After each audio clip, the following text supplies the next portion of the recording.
O, sabi ni Harry Roque ngayon, yung eyewitness daw sa Polboronic, may pruweba na.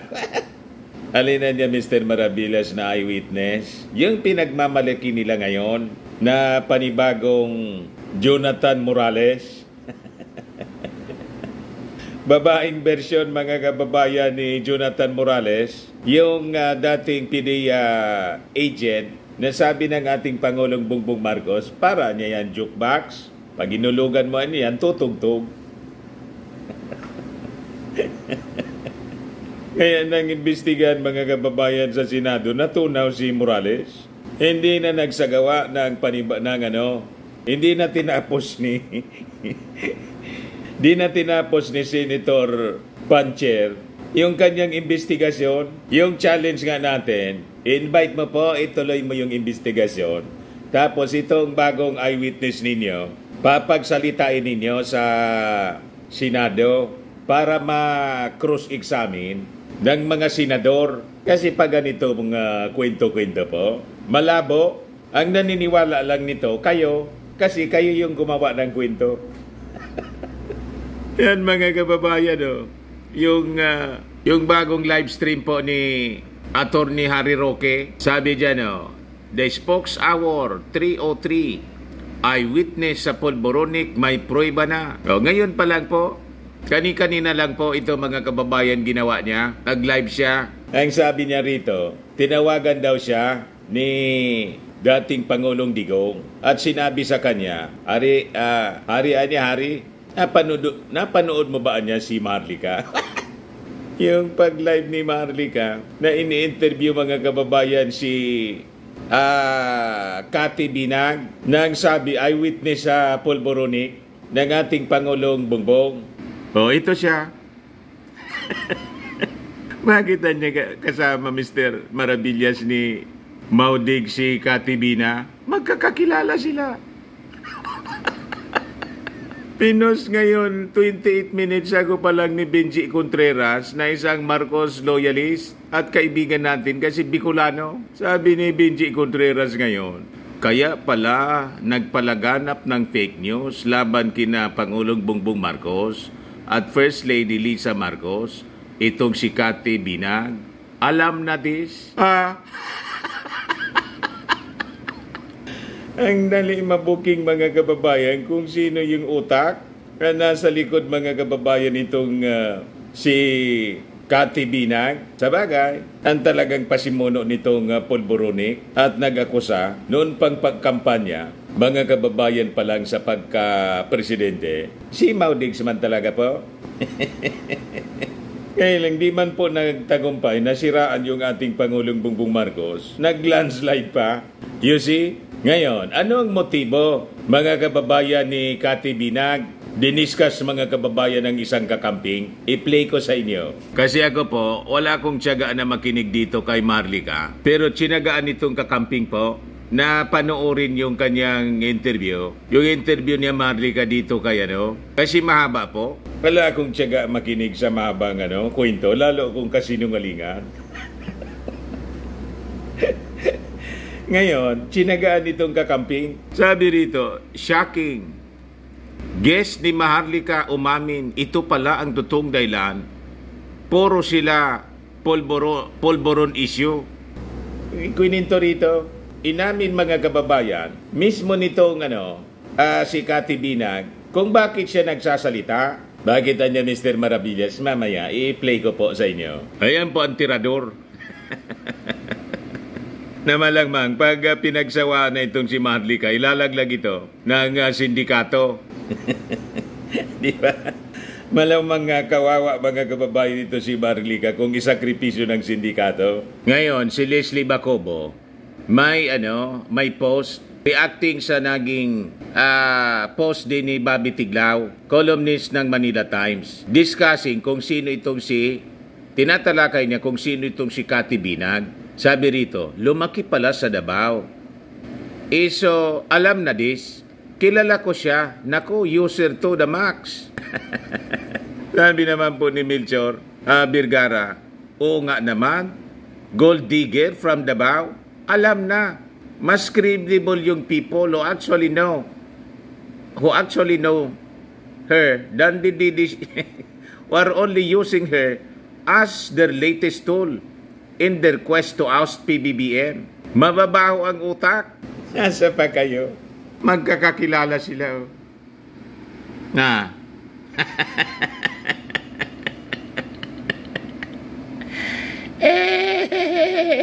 Sabi ko sa inyo mga kababayan, hindi sila titigil. Di ano niya Mr. Maravillas, kailangan ang imbestigahan ng Senado. Pa-imbestigahan dapat ito sa Senado. Ituloy ni Bato ang investigasyon sa PDEA leaks kasi konektado ito. The same yung mga tao na nasa likod. At sabi nga natin, malamang parehas yung intensyon, destabilization laban sa gobyerno. Hindi sila nagtagumpay sa PDEA leaks gamit si Jonathan Morales. Ngayon, nag-aanap sila ng bago. Ito na nga po, mga kababayan, si Cathy Binag. Alam na ninyo. Taga Davao, mga kababayan. Sunog agad niya Mr. Maravillas. Ngayon, para ma-confirm natin kung sino yung sino talaga ang nag-uudyok nito, pakinggan natin mismo ang kwento ni Harry Roque. Ayan po si Harry Roque. Connecting the dots, alam na ninyo kung sino ang utak ng nagpapakalat nito. Ayan po, i-play ko po. Linggo ng gabi. Alam nyo ba, nung Sabado ng hapon, abay tumawag sa akin si dating Presidente Rodrigo Roa Duterte. Hari, nanonood ka ba kay Maharlika? Abay, nagulat ako.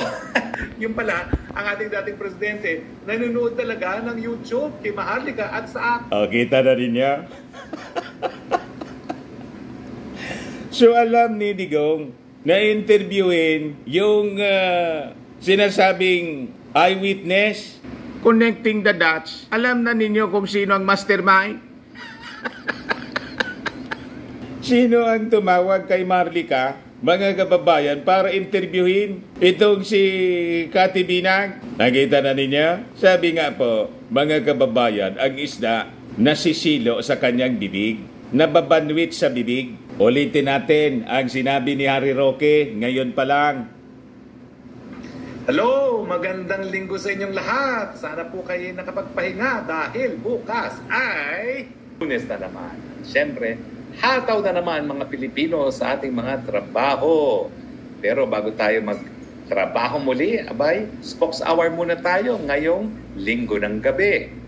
Alam nyo ba, nung Sabado ng hapon, abay tumawag sa akin si dating Presidente Rodrigo Roa Duterte. Hari, nanonood ka ba kay Maharlika? Abay, nagulat ako. Yung pala, ang ating dating Presidente, nanonood talaga ng YouTube kay Maharlika at sa akin. Mayor naman. Siyempre, nakatutok ako. Abay, shocking. Ang lumabas doon kay Maharlika ay isang interview. Inamin mismo, mga kababayan, talagang magkakasabwat sila kung sino mga kababayan ang nasa likod mismo, ang utak. Okay, Cathy Binag. Sino ba si Cathy Binag? Kilala ko po yan. Kasi nung ako po ay magkakakilala sila? Yun nga po, karelasyon niya si Tony Boy Florendo, nakasama ko rin sa Kongreso. Dati-rati po, itong si Tony Boy Florendo at saka itong si Speaker Pantaleon Alvarez magkakampi. In fact, akong tumayong abogado ni Speaker Alvarez sa kanyang eleksyon, no? Nung siya ay tumakbo para kongresista, para naging speaker nga, no? At naalala ko na naantala yung pagpapaproclaim sa kanya kasi natalo na siya. Natalo siya na parang 3 beses. Nanalo siya nung minsan, parang kung di ako nagkakamali, 14th Congress, tapos or 13th Congress, tapos 14, 15, 16 natalo siya. Tapos 17th Congress, nanalo siya uli. No? So, nung mga panahon na yon, magkakampi pa sila. Del Rosario, nakamag-anak ng Lagdameo, tapos si Pantaleon Alvarez, at saka si Tony Boy Florendo. So pumunta ako doon, no, sa Tagum City, at doon nga ginagawa yung canvassing, no. So ako yung nag-enter na appearance para kay Speaker Alvarez at talagang pinilit ko na kinakailangan dahil napakalaki na ng margin, kinakailangan ng magdeklara kasi miski matalo pa si Speaker Alvarez mga panahon na yon ay hindi na mababagong resulta. So nandun din sa canvassing si Tony Boy Florendo, nakakampi rin namin kasi noong 2016 kasama ko na sila sa kampanya, at nandun din yung Governor De Rosario na pinsan buo naman ng mga Florendo. Kaya kilala ko si Cathy Binag. Si Cathy Binag ay girlfriend na ni Tony Boy Florendo. Kaya nga nung nakita ko siya doon sa programa ni Maharlika, nasyak ako. Narinig ko na nagkahiwalay na sila ni Tony Boy Florendo. Pero hindi ko naman narinig na wow, naging Christian na pala si Cathy Binag at ngayon sinisiwalat ang mga katotohanan. Ganong kaimportante ang sinabi ni Cathy Binag.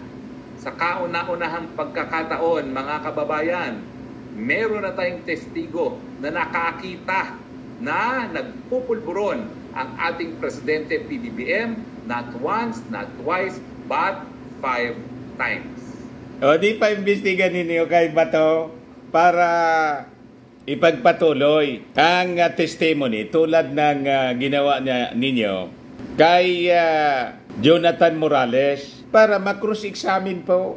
Hindi yung kwento-kwento lang dito po. Kapag kwento-kwento dito, walang magko-cross-examine, sino man maniwala sa kwento ninyo na kilala namin kayo, mga sinungaling. Di ba? Wala. Yung mga mamamayang Filipino, manonood sa mga videos ninyo out of curiosity, pero maniwala sa kwento ninyo. Duda po kasi, santan ba kayo mga sinungaling? So this is a challenge sa mga kaalyado ninyong senador. Mag-privilege speech na kayo sa Congress. Siyempre wala man kayong tiwala sa Congress kasi hawak ni Martin Romualdez. O gamitin niyo yung Senado kasi majority sa mga senador, kaalyado ninyo para magkaalaman na isa lang sa investigasyon ng Senado. Tingnan natin kung hindi matulad kay Morales. Alam na po ng mga mamamayang Filipino na hindi kayo titigil hanggat hindi ninyo naiupo si Inday. Kahit nga po yung kakamping, pakinggan natin itong kakamping mga kababayan. Duda na sa inyong mga motibo? Iramin ko muna ito. Kakamping, vlogger po. Sabi niya rito, shocking, guest ni Maharlika umamin, ito pala ang totoong dahilan. Kaya puro sila polboron issue. Ano daw yung motibo? Based mismo sa lumabas sa bibig ng kanilang sinasabing witness na si Cathy Binag. Pakinggan natin po. Mga kababayan, pakinggan po natin itong pag-amin pa in-interview ni Maharlika sa kanyang latest na. So sa kanya po, maririnig natin ang pag-amin ng totoong dahilan kung bakit nila isinisiwalat ang mga sinisiwalat nila ngayon at mamaya pag-usapan po natin. Ito po, pakinggan po natin yung maiksing interview ni Maharlika dun sa babae. Kung hindi po ako nagkakamali, ang pangalan po niya ay Cathy Binag. Ito na po. Since kasi kaya napansin kita dahil senior mo yung pulborone ni, ang tawag ko dyan, ikoting, Marcos Jr. dito sa Los Angeles. Ang tanong ko, for sure, nakilala mo si Marcos Jr., di ba? At si Lisa Marcos. Dahil mga kaibigan sila ng iyong ex-partner na si dating Congressman Tony Boy Florendo. Yes. Right? Oo. Okay. Yeah. Kung inilabas ko ba, Miss Cathy, yung video dito sa LA, napanood mo, di ba? Ano yung unang reaction mo nung nakita mo? Sa washing machine? Biglang nag-commercial. Unang reaction ko? Yes. Alam ko naman na they're doing it. You know, Wow. I know that. So like, kasi nung first time kong na-meet sila, they're doing it talaga. Diba? They're doing the pulveron. Yes, they're doing the pulveron. But, for me nga, ito nga yung sinasabi ko. Kasi, when you run as a public official, you owe it to the people. When diba? Kung yung nakakarami, nag-a-ask sa'yo to explain, you don't ask your, parang yung tauhan mo na magsalita for you. Diba? Kasi ikaw, number one, parang sa akin, is okay, malay mo nga, diba, na sinasabi mo rin naman yun, Maharlika, malay mo nga, nagbago. Malay mo nga, hindi mo alam, diba? Malay mo naman, few months, nagbago, whatever. Admit your mistake. Hindi naman nakakabawas ng pagkatao mo yun diba? Pero yung you continue to like... Yan ang kuha nila mga kababayan. Patibong nila, ini-encourage nila, tinutulak nila. Ang akala nila, mga kababayan, maluloko nila yung ating Pangulong Bongbong Marcos. Admit daw your mistakes. Kasi halimbawa, gawin yun ng ating Pangulong Bongbong Marcos na malayo man po kasi hindi man talaga totoong gumagamit siyang ganon. Di confirm yung issue. di may issue na sila para patalsikin yung ating Pangulong Bongbong Marcos. Kasi mga kababayan, ang linya ng propaganda nila laban sa ating Pangulo, dapat na mag-resign at ipalit si Inday kasi nilalagay sa peligro ng ating Pangulo yung ating bansa kasi bangag. Hindi maayos mag-isipan niya, kaya kinakaladkad sa gira, yun ang kanilang linya ng propaganda, which is a total lie, mga kababayan. Wala mang ganon na kinakaladkad ng ating Pangulong Bongbong Marcos yung ating bansa sa gira sa China. Ganon ang kanilang patibong. Pagpatuloy natin. Reason why I am speaking right now, I don't like kasi what's happening with VP Sara. I'm not close to everybody. I'm not close talaga. I'm not close to... So hindi niya daw nagugustuhan yung nangyayari kay VP Sara. Kaya siya nagsasalita ngayon. Alam na po kung sino yung nasa likod. Malinaw?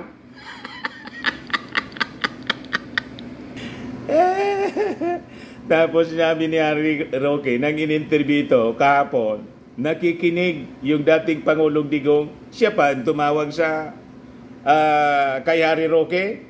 Ito pa, ulitin natin. Pero bago tayo magtrabaho, ay spokes hour muna tayo ngayong linggo ng gabi. Alam nyo ba, nung Sabado ng hapon, abay tumawag sa akin si dating Presidente Rodrigo Roa Duterte. Hari, nanonood ka ba kay Maharlika? Abay, nagulat ako. Yung pala, ang ating dating presidente, nanonood talaga ng YouTube kay Maharlika at sa akin. So sabi ko, Mayor naman. Siyempre, nakatutok ako. Abay, shocking. Ang lumabas doon kay Maharlika ay isang interview dito kay Cathy Binag. Sino ba si Cathy Binag? Kilala ko po yan. Confirm, nakabantay sila nang interviewin si Binag kasi malamang sa malamang sila yung nagpa-interview. Para siraan yung ating Pangulong Bongbong Marcos. Di ba? Ngayon, balikan natin itong kakamping. Yung sinasabi niya. With the itong interview ni Maharlika kay Cathy Binag. President Sara Duterte and everything, you know, I don't need anything. I don't have any business with anyone, both sides. So I'm just a simple Filipino citizen na I always speak the truth. This is my own truth. And alam nila yan na, you know, they can say anything to me. I'm not scared kasi I'm telling the truth. And you know, kapag sabi ka ng totoo, tsaka kapag kakampi mo ang Diyos, walang mangyayari sa'yo. Alam mo yon. So, ako, parang sa akin lang is, yung nakita ko kasi, na sobra na. Di ba parang for me, kasi I experienced it nabully rin kasi nila ako, yung grupo nila. So parang, I don't want to say anything, pero yung parang tuloy-tuloy, kakampi mo before. Wait diba? Lang ha, ikakat muna kita ha, para, okay. You know, para mas maliwanagan ang taong bayan. Okay. So mga kababayan, malinaw naman po, sa akin pong pagkakaunawa, narinig ko po dun sa sinabi ni Miss Cathy na matagal na niyang alam. No? Pag-usapan po natin yan. Malinaw na sinabi niya na matagal na niyang alam at ngayon po, nagsasalita siya dahil hindi niya nagugustuhan yung sinasabi niya na nangyayari kay VP Sara. So, ang ibig sabihin, dahil sa hindi na niya gugustuhan yung nangyayari kay VP Sara, yung trato, madaling sabi, ng administrasyong Bongbong Marcos, kaya siya ngayon nagsasalita para siraan yung ating Pangulo. Di alam na natin kung sino ang kakampi nila, mga kababayan, kung sino nag-udyok sa kanya. Alam na. Ito po yung problema natin, mga kababayan. Kayo, kampo nyo nila Maharlika, Miss Cathy, kayong mga DDS, hindi talaga kayo concerned sa mga Pilipino. Malinaw ang sinabi niya. Ang dahilan kung bakit siya... Siyempre kakamping siya, mga kababayan, kaya ganyan yung linya ng ganyang sinasabi. Pero importanteng mapakinggan po ninyo. Salita ay dahil hindi daw niya nagugustuhan yung di umano'y ginagawa or nangyayari kay VP Sara. So hindi sila talaga concerned sa mga Pilipino. Ito lang mga kababayan, simplihan lang natin. Madaling sabi, hindi man konsensya sa mga Pilipino, kundi dahil kay VP Sara lang. Konsensya kay VP Sara. Personal. Kung totoo yung isinisuwalat nila, yung mga sunod-sunod na isinisuwalat nila, kung totoo yan, at kung ang totoong concern nila dito ay ang mga Pilipino, dapat nung election pa lang, sinabi na niya yan, sinuwalat na niya yan. Dahil sabi niya nga, No, matagal na niyang alam, sa kanya mismo nang galing. Yun po yung pagkakaunawa ko. Kung gusto niyong mapanood or marinig ang lahat ng sinabi nila, pinag-usapan nila, tignan niyo sa platform ni Maharlika. Pero ito pong parte na ito talaga yung nagpagulat sa akin, talagang na-shock po ako. Sabi ko, bakit ngayon walang isiniwalat? Matagal mo na palang alam kung totoo yung mga isinisiwalat mo. At kung totoo na... So duda din siya kung totoo niya ang sinisiwalat mo. Bakit ngayon mo lang sinasabi? Concern mo ang mga Pilipino. So, sa madaling salita, kapag pala kayo ay magkakasundo, yung mga sinusuportahan nyo ay magkakasundo, kahit alam nyo sa sarili nyo, sa circle nyo, na may ginagawang mali ang mga... Madali. Ang mga kaalyado nyo, mga kasama nyo, sa kubol nyo, hindi nyo isisiwalat kasi magkakasundo kayo nagugustuhan nyo yung trato nyo sa isa't isa Pero kapag hindi nyo nagusto ang trato nyo sa isa't isa at nadedehado na kayo sa tingin nyo, isisiwalat nyo ang mga baho, isisiwalat nyo ang dapat nyo isiwalat. So, madaling sabi, hindi niya gustuhan yung motibo kasi mali. Ngayon, at this point of time, questionable na ang intention nyo, questionable na ang credibility nyo, at questionable na ang sincerity ng concern nyo sa mga Pilipino. Maliwanag, hindi... Ayan. So tama po ang punto nitong kakamping. Kasi laging sinasabi ni Maharlika, dito ito anya para sa bayan. Anong na para sa bayan? Nang concern lang po ninyo, yung interest ng mga Duterte, ni Inday, na gusto ninyong ipalit sa ating Pangulo kasi hindi sila napaboran. Mali yung motibo, pang personal, hindi man sa bayan. Kaya yung mga naniniwala kay Maharlika at dito sa kanyang na-interviewing witness na ito ay para sa bayan, malabo po, para ito kay Inday at para kay Digong, para sa survival nila. Kasi nga po, mga kababayan, baka kalad ka rin na sila ng Interpol. You see? Concern ang mga Pilipino. Mga pansarili nyo at mga sinusuportahan yung politiko lamang ang concern nyo. Dahil uulitin... Pansarilian niya. Kung concern nyo talaga ang mga Pilipino at kung totoo ang sinasabi nyo, ang mga sinisiwalat nyo, matagal nyo nang inilabas yan. Election pa lang dapat. Kung totoong concern kayo sa mga Pilipino at kung totoo yung mga sinisiwalat nyo. Maliwanag mga kababayan, sa kanila na nanggaling. Sa bibig nila mismo. Pwede nyo pakinggan yan, panoorin niya sa mismong platform ni Maharlika. Ang concern lang niya ay si VP Sara at hindi mga Pilipino. Tapos! Ayan man lang po ang concern nila. Anyway, so sabi nga natin mga kababayan, yung challenge natin ngayon is for the Senate kay Bato mismo. Tingnan natin kung sabi ni Bato, motu proprio investigation na niya yung ginawa ko dito kay Morales dahil sa issue ng PDEA leaks. Tingnan natin kung may motu proprio o obra pa rin yung kanyang motu proprio investigation. Anyway, hindi pa man yun sarado po. Pwede pa niyang ipagpatuloy. Pero pag hindi niya sinalang sa Senate investigation po, itong bago nilang witness, ibig sabihin yan, ang purpose lang nila is propaganda. Pang social media lang po, para utuin yung ating mga mamamayang Pilipino, galitin po kung kaya nilang mauto para magsagawa ng EDSA people power. Huwag kami. But anyway, mga kababayan, hindi man siya pinatulan ng mainstream media. Yung mainstream media po, ang mga balita ngayon ay yung pagkapanalo ng gold sa Paris Olympics po ni Yolo. Ito po siya. Napakagaling, mga kababayan. Di ba? Ayan po. Kaya lang sabi dito sa balita, yung nanay, hindi sumusuporta sa kanya. Mas sinuportahan pa yung Japanese. Yan po yung nanay nito. Japan pa rin talaga ang lakas. Ina ni Carlos Yolo tumanggi na suportahan ang anak sa Paris Olympics 2024. Pero yung iba niyang mga kamag-anak, tuwang-tuwa. May problema din itong nanay ni Yolo. Pero ngayon, milyonaryo na itong anak niya. Baka bumait. Panalo na eh. Yung lula po, suportado. The grandmother of Carlos Yolo, Angelita Pokis, congratulates her grandson for winning the country's gold sa Paris Olympics po. May 20 million BCG condo, 20 million worth. Tapos may 10 million pang bibigay sa kanya. Kinongratulate agad po ng ating Pangulong Bongbong Marcos. At ni Idilyn Diaz po, gold medalist din ito sa Tokyo Olympics. Sabi dito, millions in counting. Golden Boy Yolo rewarded for historic Paris win. Baba po ng milyon sa kanya. By winning gold, Yolo is already entitled for 10 million from the Philippine Sports Commission.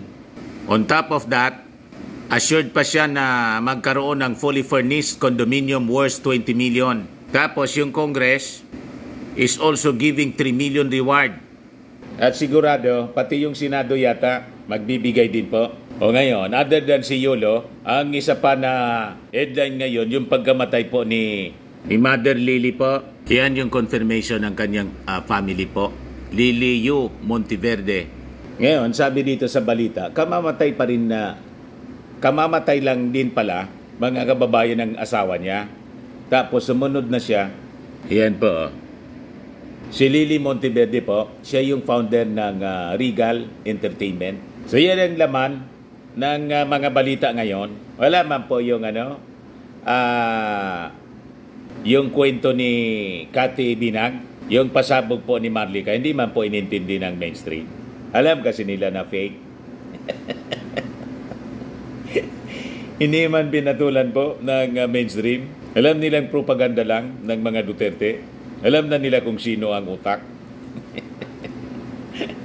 The same group, mga kababayan, yung nausog, na laway na iluklok si Inday sa Palasyo Malacanang, agawin ang poder sa ating Pangulong Bongbong. Ganon. 4 years pa kayong maglalaway. Ayan man lang po, mga kababayan. Ako po si Dante Maravillas. Bye-bye po. God bless.